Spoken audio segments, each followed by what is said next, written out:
중고등부가 아마 내일 1박 2일 수련회입니다. 내일하고 주일 이렇게 해서 이틀간. 그래서 중고등부 교사 되시는 분들이 다 나와서 이렇게 있네. 감사합니다. 수고한 수고에 열매가 맺었으면 좋겠고 아이들의 신앙이 바르게 잡혀서 온전한 신앙이 됐으면 하는 그런 바람을 가지고 있습니다. 오늘 읽은 말씀 18장 이 말씀은 1절에서 3절까지 보시면 바벨론에 대한 큰 권세를 가진 한 천사가 힘찬 음성으로 음행과 치부와 사치에 대해서 하나님의 진노로 말미암아 바벨론이 붕괴될 것과 붕괴된 후의 황폐함을 예고하고 있는 그런 장면입니다. 이것은 결국 17장, 18장은 결국 바벨론의 멸망이거든요. 이게 시간적인 순서대로 나오는 게 아닙니다. 장수별로 1장서부터 이렇게 순서에 따라오는 게 아니라 마지막 장면을 17장, 18장이 묘사하고 있고요. 그래서 이런 묘사를 통해서 뭐라고 변하고 있냐면 나오라는 거예요. 그런 바벨론의 멸망의 자리에서부터 나와야 될 것을 분명히 얘기합니다. 계시록은 7 대접 재앙으로부터 로마의 멸망을 예언해 오고 있는데 하나님께서 로마에 대해서 가장 싫어하셨던 것은 황제 숭배입니다. 그러니까 로마라고 하는 모든 사람들은 사상적으로 완전히 하나로 그들을 지배하기 위해서 황제 숭배 운동을 일으켰던 겁니다. 그래서 천사는 로마를 큰 음녀라고 불렀고요. 온 세상을 유혹해서 하나님을 섬기는 바른 길에서 떠나게 만드는 무서운 유혹, 바로 이것이 로마 시대에 있었던 겁니다. 그래서 18장은 특별히 로마 멸망의 특징을 담고 있는데 그것도 두 부분으로 나옵니다. 앞부분은 로마 멸망에 대한 선언이라면 뒷부분은 로마의 멸망을 보고 로마를 의지하고 살던 사람들의 애가입니다. 통곡이에요. 그러니까 로마를 통해 정권을 유지했던 사람이나 로마의 허용을 이용해서 또는 장사하고 돈을 버는 사람들이 로마가 불타는 것을 보면서 애곡하는 내용을 담고 있습니다. 사실 로마가 망한다는 것은 충격입니다. 그런데 이것은 그리스도인들에게 특히 강조하는 이유는 도대체 뭘까? 우리가 살면 보통 현실을 무시할 수가 없습니다. 이 세상에서 우리가 필요로 하는 것이 이 세상 안에 다 있어요. 특별히 도시에는 다 있습니다. 세상을 보면 혼동이 생깁니다. 뭐냐 하면 하나님 말씀대로 살아야 되는데 현실은 넉넉지 않다는 거죠. 예수님이 40일간 줄이셨는데 금식하셨습니다. 예수님을 알아주는 사람도 없고 지지하는 사람도 없고 아무도 없습니다. 그냥 광야는 말 그대로 들짐승이나 왔다 갔다 하는 곳입니다. 그런데 마귀는 온 세상 영광을 다 갖고 있습니다. 세상의 찬란한 영광을 보여주면서 유혹을 합니다. 한번 절하면 다 주겠다는 거예요. 굉장히 큰 어려움이죠. 이때 예수님은 이런 생각할 수 있습니다. 하나님의 뜻이고 보고 그냥 다 집어치우고 그냥 함께 그들과 웃고 떠들고 함께 나누면 얼마나 좋을까, 그죠? 십자가 질 일도 없고 그냥 영광을 받으면 되니까. 그런데 이 시험은 예수님이 말씀으로 이기셨지만 예수님만 당하는 시험이 아니라는 거죠. 이것은 오늘 우리도 똑같은 시험을 경험하고 있는 겁니다. 고난 가운데 있으면 나 홀로 버림받은 것 같고 나 홀로 광야에 있는 것 같습니다. 아무도 나를 이해해 주지 못해요. 신앙 때문에 고민하고 하는 문제에 있어서 교회 울타리 속에서나 이해해 주죠. 사회에서는 이해가 안 됩니다. 거짓말이라도 좋으니까 누군가 찾아와서 따뜻한 말 한마디로 위로해 주면 그런 생각이 드는데 그때 실제로 나한테 와서 위로해 주는 말을 하는 사람이 있어요. 거짓말로. 누굽니까? 마귀예요. 마귀.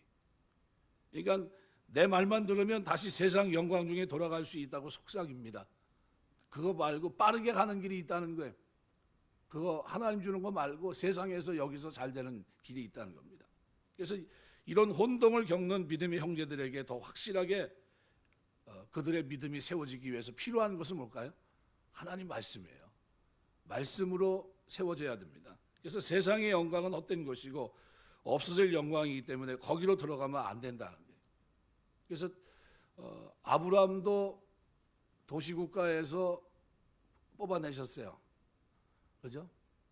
롯도 그 당시로 보면 어떻습니까? 도시문화죠. 도시문화. 그죠?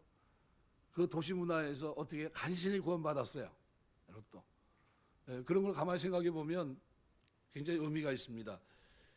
사단이 지배하고 있는 이 로마, 그런데 오늘 본문 1절에 보면 한 힘센 전사가 하늘에서 내려옵니다. 지금까지 온 세상은 로마에 취했습니다.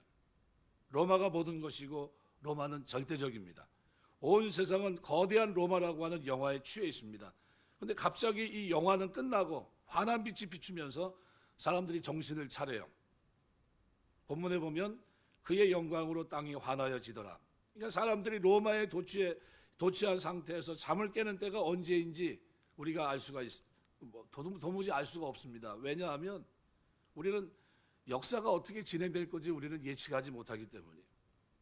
그러나 역사의 한 시점이 되면 사람들은 더 이상 로마가 대단치 않다는 것을 깨닫게 될 겁니다. 사실 그곳이 빨리 오면 올수록 좋습니다. 사람들은 자꾸 환상을 붙들고 삽니다. 그런데 이 환상을 버리고 정신을 차릴 때가 빠를수록 좋은데 그리스도인들은 빨리 환상에서 깨어 실체를 분명히 봐야 됩니다. 어떤 실체요? 로마라고 하는 실체입니다. 그래서 2절 보시면은 이렇게 표현해요. 힘찬 음성을 외쳐 이르되 무너졌도다 무너졌도다 큰 성 바벨론이요 귀신의 초소와 각종 더러운 영이 모이는 곳과 각종 더럽고 가증한 새들이 모이는 곳이 되었도다. 이 뭐냐면요, 로마는 무덤이란 겁니다. 까마귀나 시체를 뜯어먹는 독수리들이 우글거리는 더러운 영들이 득실거리는 것, 이것이 로마라는 거죠. 이건 다른 말로 말하면 뭡니까? 지옥과 같은 거죠. 지옥. 그러니까 우리가 살아가면서 이런 것을 조심하셔야 돼요. 지옥 같은 것.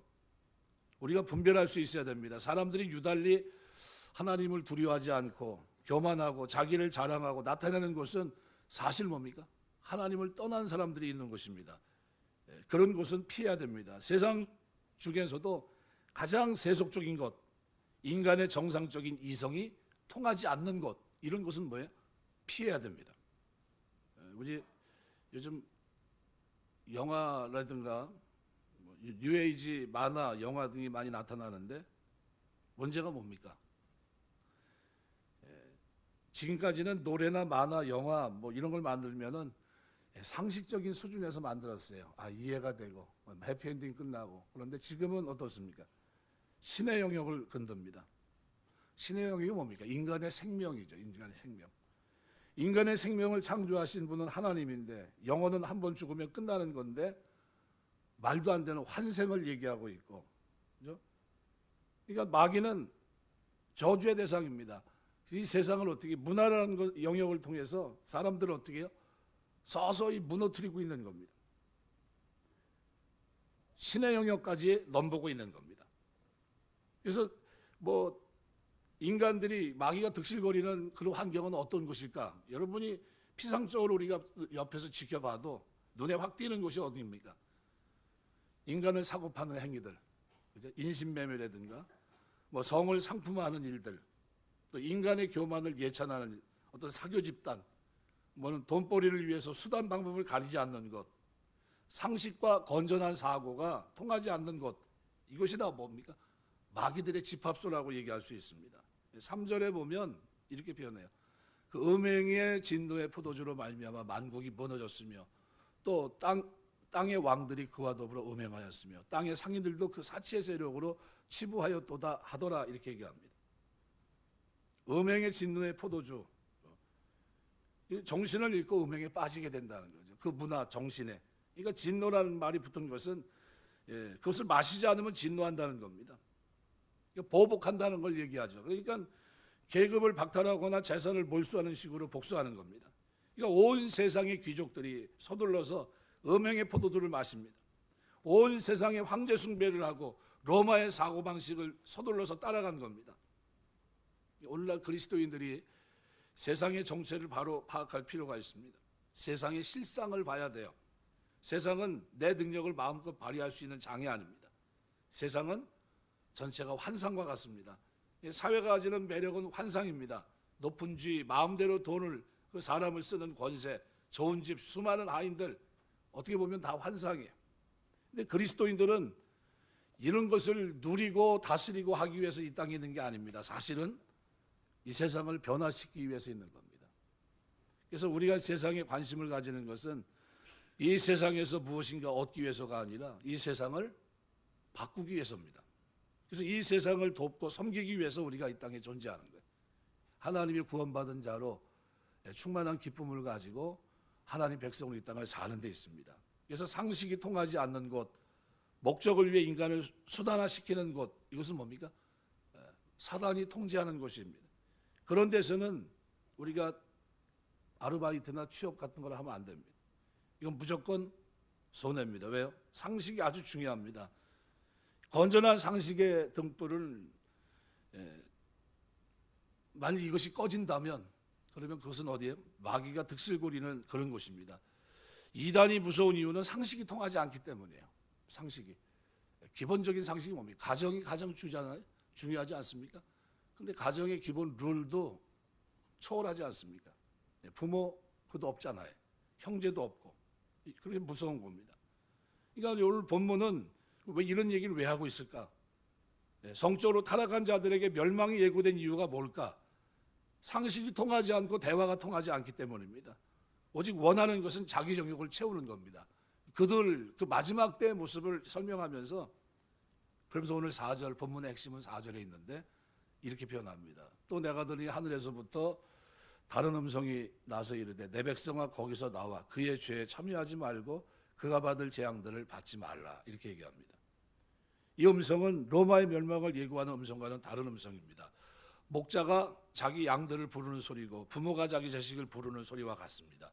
주님은 우선 거기서 자기 백성들에게 나오라고 합니다. 그들의 죄에서 떠나라는 겁니다. 로마의 사치에 빠져 로마가 주는 영광에 도취해 있는 사람들입니다.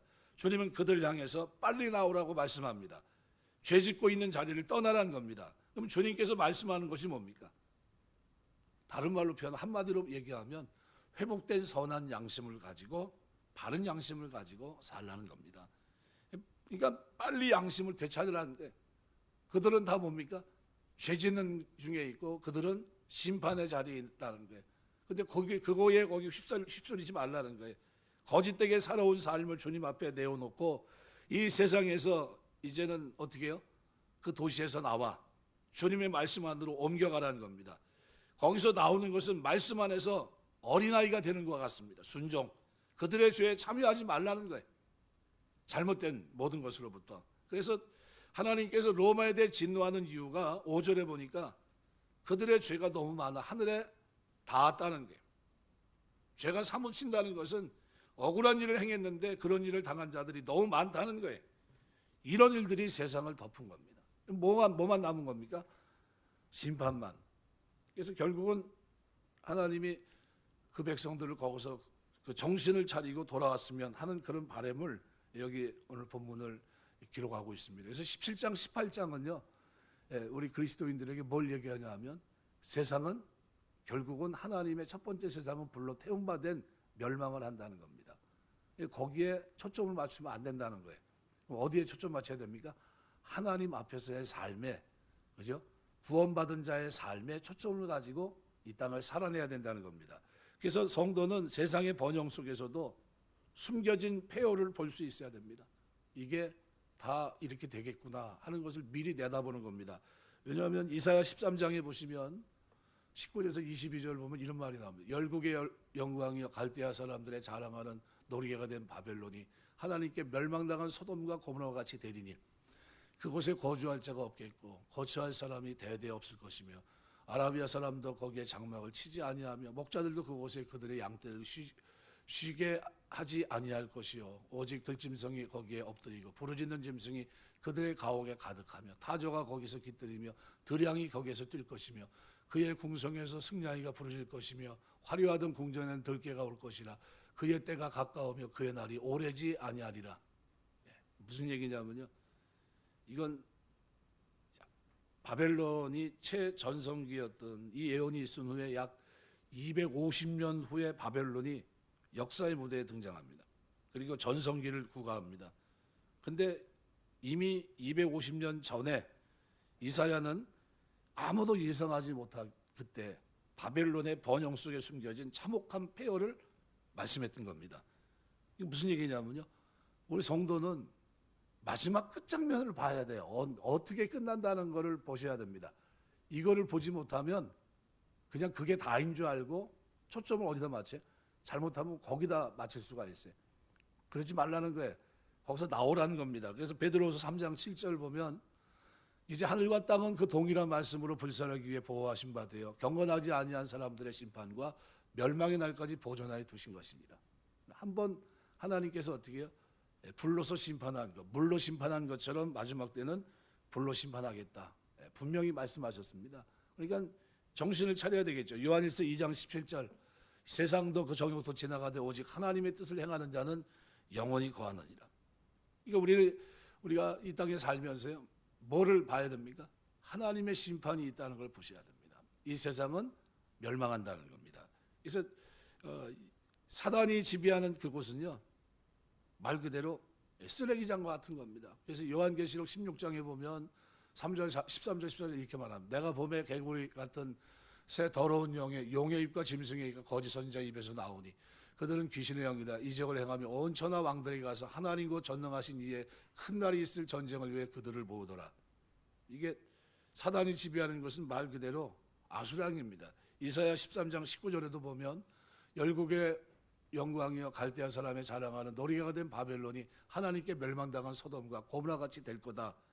이사야 34장 9절 10절에도 보면 이렇게 변화합니다. 에돔의 시내들은 변화의 역청이 되고 티끌은 유황이 되고 그 땅은 불붙는 역청이 되며 낮에나 밤에나 꺼지지 아니하고 그 연기가 끊임없이 떠오를 것이며 세세 황무하며 그리로 지날 자가 영영이 없겠고 이렇게 되어 있습니다. 결국 성경은 일관되게 얘기합니다. 죄 가운데 있는 교만한 하나님을 떠난 회개하지 않은 그들을 어떻게 해요? 심판하신다는 거예요. 반드시 심판한다는 겁니다. 그래서 그 모습을 세 가지로 표현합니다. 우상 숭배, 도덕적인 타락, 그리고 사치, 이 세 가지입니다. 이거를 멸망받는 자들의 표식입니다. 그래서 바벨론의 멸망의 이유가 오늘 3절에 보면 그렇게 표현합니다. 그 음행의 진노의 포도주로 말미암아 만국이 무너졌으며 땅의 왕들이 그와 더불어 음행하였고 땅의 상인들도 그 사치의 세력으로 치부하였도다. 그러니까 세 가지, 우상 숭배, 도덕적인 타락, 사치, 멸망받는 사람들의 표식입니다. 바벨론 멸망의 이유이기도 하고 이사야 47장 말씀해 보시면은 바로 그 부분을 쭉 설명합니다. 1절에서 15절까지. 또 신명기 8장에도 보면 19절 20절에 보면 내가 만일 내 하나님 여호와를 잊어버리고 다른 신들을 따라 그들을 섬기며 그들에게 절하면 내가 너에게 증거하니 너희가 반드시 멸망할 것이라. 여호와께서 너희 앞에서 멸망시킨 민족들 같이 너희도 멸망하리니 이는 너희가 너희 하나님 여호와의 소리를 청정하지 아니었습니다. 결국 이 세 가지입니다. 우상 숭배, 도덕적인 타락, 사치, 이런 것들. 갈라디아서 5장 21절 여러분 잘 아는 투기와 술 취함, 방탕함, 또 그와 같은 것들이야. 이게 다 뭡니까? 이게 도덕적인 타락이에요. 육체의 일들은 현저하니 온갖 음행과 뭐 하면서 쭉 설명합니다. 그래서 너희가 경계하노니 이런 일을 하는 자들은 하나님의 나라를 유업으로 받지 못할 것이요. 이렇게 얘기합니다. 그럼 이건 뭡니까? 영적인 방종과 육적인 방탕입니다. 이거 그들 도덕적인 타락인데요. 이걸 다 어떻게 해야 됩니까? 이걸 5절은 뭐라고 표현합니까? 그의 죄는 하늘에 사무쳤으며 하나님은 그의 불의한 일을 기억하신다. 불의가 뭡니까? 로마서 1장 2장에서 기억하죠. 모든 하나님이 내버려 두신 자기 죄 가운데 살게 했던 모든 죄, 그 불의입니다. 불의. 그거 해결하려면 어떻게 해야 돼요? 자백하고 회개해야 됩니다. 자백하고 회개. 여러분이 새벽에 지금 제가 요한일서 1장 이제 2장 들어갔는데요. 새벽에 뭐 좀 교회를 안 나오셔도 왔다 갔다 하면서 방송을 들으시는지 모르겠어요. 그 내용 속에 보면 뭐가 있습니까? 8절과 10절 사이에 1장 8절과 10절 사이에 9절이 있어요. 9절. 거기 뭡니까? 자백. 고백, 하나님 앞에 자기 죄를 자백하면 저는 미쁘시고 위로사 우리 죄를 모든 불의에서 사하신다 그랬어요. 모든 불의에서. 그럼 여기 오늘 본문의 5절에서 하나님이 그의 불의한 일을 기억하신지라. 그럼 뭘 하지 않았다는 거예요? 하나님을 믿지 않았을 것이고 그 다음에 하나님 앞에 회개하지 않았던 겁니다. 결국 어떻게 됩니까? 그로 인해서 멸망받는 겁니다. 베드로전서 4장 3절 너희가 음란과 정욕과 술 취함과 방탕과 향락과 무법한 우상숭배라 이방인의 뜻을 따라 행하는 것이 지나간 때로 족하도다. 이제 그만하라는 겁니다. 그럼 어떻게 해요? 이제 돌이키라는 겁니다. 예수를 믿는다고 하는 거는요, 진리 가운데 행하는 겁니다. 진리 가운데.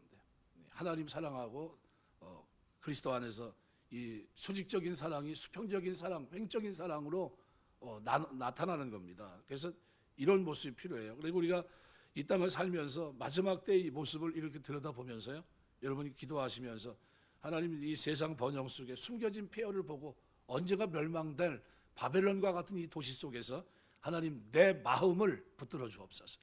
내 몸을, 내 생각을 붙잡아 주셔서 저들의 가치가 내 가치가 되지 않고 하나님의 말씀이 나의 가치가 될 수 있도록 나를 붙들어 줘. 이렇게 기도하셔야 됩니다.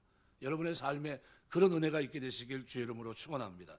두 번째로 하나님께 성도에게 세상에서 벗어나라고 명하신 이유가 분명합니다. 4절에 보면 하늘로부터 다른 음성이 나서 이르되 내 백성아 거기서 나와 그의 죄에 참여하지 말고 그와 받을 재앙도 받지 말아라 이렇게 얘기합니다. 창세기 12장 1절 보면요, 아브라함을 부르십니다. 여호와께서 아브라함이 이르시되 너는 너의 고향 친척 아비의 집을 떠나 내가 내게 보여줄 땅으로 가라. 예, 어디서 나온 겁니까? 예, 우상 숭배 도시에서 나온 거야. 그죠? 아버지가 살고 있었던, 그죠? 거기서 빠져나온 겁니다. 창세기 19장 12절 16절 보면 이렇게 말. 그 사람들 오세기 이르되 이 외에 내게 속한 자가 또 있느냐? 내 사위와 자녀나 성중에 속한 자들을 다 성 밖으로 이끌어내라. 그들에게는 부르짖음이 여호와 앞에 크므로 여호와께서 이곳을 멸하시려고 우리를 보내셨나니 우리가 멸하리라. 롯이 나가서 그 딸들과 결혼할 사이들에게 말하되 이르되 여호와께 이상을 멸하실 터이니 너희는 일어나 이곳에서 떠나라 하되 그의 사이들은 농담으로 여겼더라. 동틀 때 천사가 롯을 재촉하여 이르되 일어나 여기 있는 내 아내 두 딸을 이끌어내라. 이 성의 죄악 중에 함께 멸망할까 하노라. 그러나 롯이 지체하며 그 사람들이 롯의 손과 그 아내의 손과 두 딸의 손을 잡아 인도하며 성 밖에 두니 여호와께서 그에게 자비를 더하심이었더라. 예. 하나님께서 성도를 세상으로 벗어나게 심판받을 때, 그죠? 소돔 고모라 성에 가만히 있었으면 어떻게 됐습니까? 예, 다 심판받고 마는 겁니다. 그래서 이스라엘 백성에게는 애굽, 고라의 당, 바벨론, 갈대아에서 떠나라고 권면하셨어요. 출애굽기 6장, 민수기 16장, 이사야 48장, 예레미야 50장, 너무나 많은 예언들을 기록하고 있습니다. 신약에 와서는 분쟁을 일으키는 자나 말씀대로 살지 않는 자에게서 떠날 것을 명령합니다. 우리가 세상에 살면서 제일 무서운 게 뭡니까? 말씀대로 살지 않는 자 주변에 있는 겁니다. 왜요? 그 심판을 받는 거거든요. 로마서 16장 17절에 보면 이렇게 형제들아 내가 너희를 권하노니 너희가 배운 교훈을 거스러 분쟁을 이기거나 거치게 하는 자들을 살피고 그들에게서 떠나라. 우리가 마지막 때 되면 누구와 사귐이 있어야 됩니까? 성도들 간에 귀한 이 교제가 있어야 됩니다. 데살로니가 후서 3장 6절에도 보면 이렇게 말해 형제들아 우리 주 예수 그리스도 이름으로 너희를 명하노니 게으르게 행하고 우리에게서 받은 전통대로 행하지 아니하는 모든 형제에게서 떠나라. 이거 뭡니까? 거룩하게 사는 사람들은 거룩하게 살고요, 경건하게 사는 사람은 경건하게 살거든요. 막 그들과 함께 해야 되는데 그러지 않고, 그죠? 그냥 세상 속에서 구분 없이, 그냥 진리의 구분도 없이, 삶의 구분도 없이, 마음의 구분도 없이 그냥 그렇게 살면 어떻게 됩니까? 실패합니다. 죄악에 물들게 되고, 죄악에 물들지 않고 재앙을 받지 않기 위해서 하나님은 어디서요? 거기에서 벗어나라는 거예요. 그들의 잘못된 삶으로부터, 그들의 잘못된 가치로부터, 그죠? 자꾸 자기를 어떻게 해요? 벗어나라는 겁니다. 이사야 52장 11절 보면 너희는 떠날지어다 거기서 나오고 부정한 것을 만지지 말지어다 그 가운데서 나올지어다 여호와의 기구를 매는 자들이여 스스로 정결하게 할지어다. 벗어나야 될 때는 벗어나야 됩니다. 로마서 12장 2절 너희는 이 세대를 본받지만 오직 마음을 새롭게 함으로 변화를 받아 하나님이 선하시고 기뻐하시고 온전하신 뜻이 무엇인지 분별하도록 하라. 이게 왜 필요합니까? 심판받을 도시 속에 우리가 살고 있지만요, 그렇지만 어떤 가치입니까? 세상의 가치, 도시의 가치는 이 세 가지예요. 아까 얘기한 그대로요. 이 세 가지, 우상 숭배, 도덕적인 타락, 사치. 이 가치에 어떻게 해요? 다 포도주를 마신 것과 똑같이 고개를 끄덕이고 있고, 그것은 뭡니까? 하나님을 떠난 행위들이고요. 그것은 뭐예요? 심판받아 마땅한 행위입니다. 거기서부터 나오라는 거예요. 그들이 심판받을 것이고 그것은 죄란 겁니다. 그 죄가 하늘에 사무쳤고 하나님은 그의 불의한 일을 기억하신다는 게. 근데 거기 가만히 있으면 어떻게 됩니까? 심판받아요. 그러니까 하나님이 성도에게 세상에서 벗어나라고 할 때 도시 생활을 하지 말고 시골로 내려가라 이 얘기가 아닙니다. 그 속에 살되 거기서 무슨 가치를 가지고요? 하나님의 백성이 가져야 될 말씀의 가치를 가지고 하나님 말씀을 순종하면서 세속 가치에 어떻게 해요? 대항하면서 살아내야 된다는 겁니다. 성령의 검 하나님 말씀을 가지고 사단의 온갖 괴계, 그죠? 바벨론의 음료의 포도주를 마시면 안 된다는 거예요. 여기 취해서 쓰러져 있으면 안 된다는 거예요. 거기서부터 정신을 차리고 어떻게 해요? 하나님 말씀 앞에 순종하는 자가 되어야 된다는 겁니다.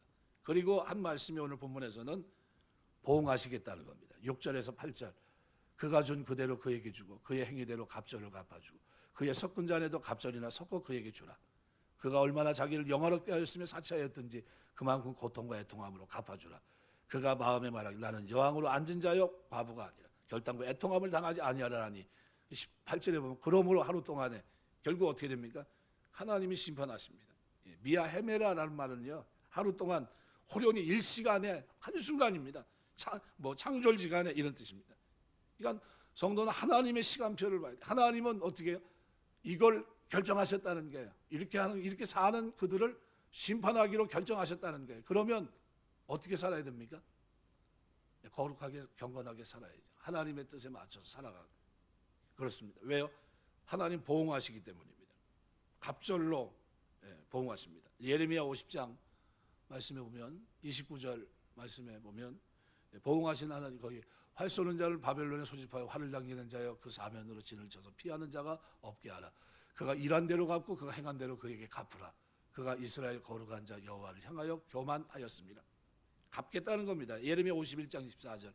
너희는 눈앞에서 그들이 시온에서 모든 악을 행한 대로 내가 바벨론과 갈대 모든 주민에게 갚으리라. 여호와의 말씀이니라. 시편 28편 4절. 그들이 하는 일에 그들의 행위가 악한 대로 갚으시며 그들의 손이 지은 대로 그들에게 갚아 그 마땅히 받을 것으로 그들에게 갚으소서. 어떻게 심은 대로 거두는데 뭐요? 갑절로. 뭐요? 충만하게, 쉽게 말하면 충분한 어떻게 하나님의 심판이 충만하게 이루어질 수 있을 때까지 이루어지는 걸 얘기합니다. 로마서 12장 19절. 내 사랑하는 자들아 너희가 친히 원수 갚지 말고 하나님의 진노하심 맡기라. 기록되되 원수 갚는 것이 내게 있으나 내게 갚으리라. 주께서 말씀하시느니라. 결국 어떻게 해요? 이렇게 하나님을 대적하고 진노한 바벨론을 향해서 하나님은 어떻게 해요? 하나님 갚으시겠다는 거예요. 네, 갚으겠다. 그런데 그것을 그대로 쫓아가면 어떻게 됩니까? 마찬가지죠. 그래서 거기서 나오라는 게 그들의 잘못된 가치, 그들의 잘못된 삶, 그죠? 세 가지 분명히죠. 우상 숭배, 도덕적인 타락, 사치. 이것으로부터 나오라는 거예요. 이 땅에 성도들이 살아가면서 그래서 이것이 하루아침에 어느 날 하나님이 정한 그때 언제쯤 이런 일이 일어날까요? 딱 두 종류로 나눕니다. 어떻게 해요?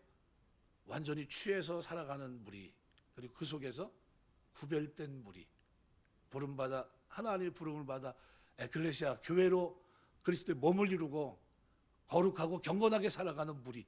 역사는 그렇게 두 무리로만 딱 나눕니다. 그래서 이제 어떻게 될까요? 마지막에는 이단 종파고 뭐고 다 하나가 되겠죠. 그리고 한쪽은 뭐예요? 오직 여호와 예수 그리스도를 믿는 믿음 안에 있는 그들만 어떻게 살아갑니까? 하나님 앞에서 거룩하고 경건하고 하나님 신본주의로 살아갑니다. 몸과 마음을 그들의 정신을 하나님 말씀 앞에 비추어서 순종하는 자로 이 땅을 살아갑니다. 그래서 이 일들이 호련히 일어납니다. 베드로서 3장 8절. 사랑하는 자는 주께서 하루가 천년 같고 천년이 하루 같다는 이 한 가지를 잊지 말아라. 시편 90편 4절 5절. 주의 목전에는 천년이 지나간 어제 같으며 밤이 한순간 같을 뿐입니다. 주께서 그들을 홍수같이 쓸어가시나이다. 그들은 잠깐 자는 것 같으며 아침에 돋는 풀 같으니이다. 하나님이 심판하시겠. 전도서 12장 1절. 너는 청년의 때 너의 창조주를 기억하라. 곧 곤고한 날이 이르기 전에 나는 아무 낙이 없다고 할 해들이 가깝기 전에. 결국 오늘 본문은 우리에게 그 얘기합니다. 우리들이 해야 할 일은 뭐냐면 정신적인 분리입니다. 정신적인 분리. 똑같은 세상에 살고 있는데 하나님의 말씀으로 어떻게 해요? 생각이 틀려요.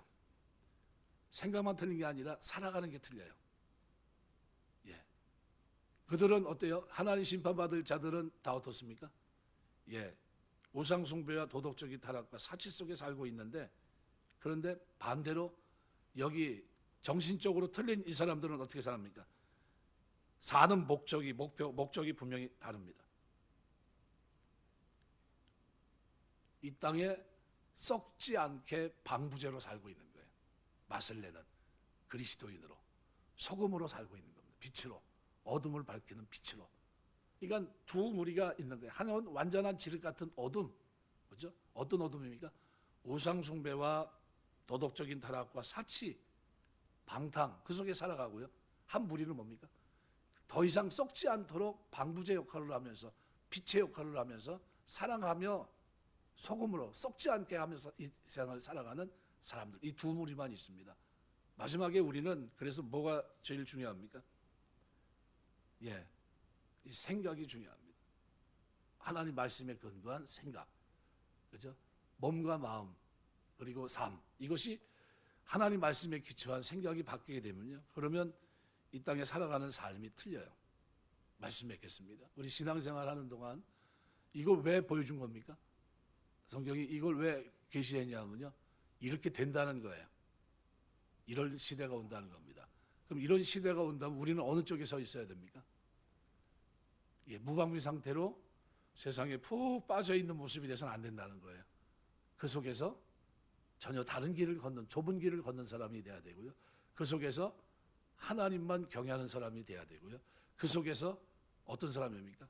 의의 행실로 가득한 사람이 돼야 되는 거예요. 그 속에서 우리가 살아가는 게 완전히 틀려요. 그 속에서 어떻게 합니까?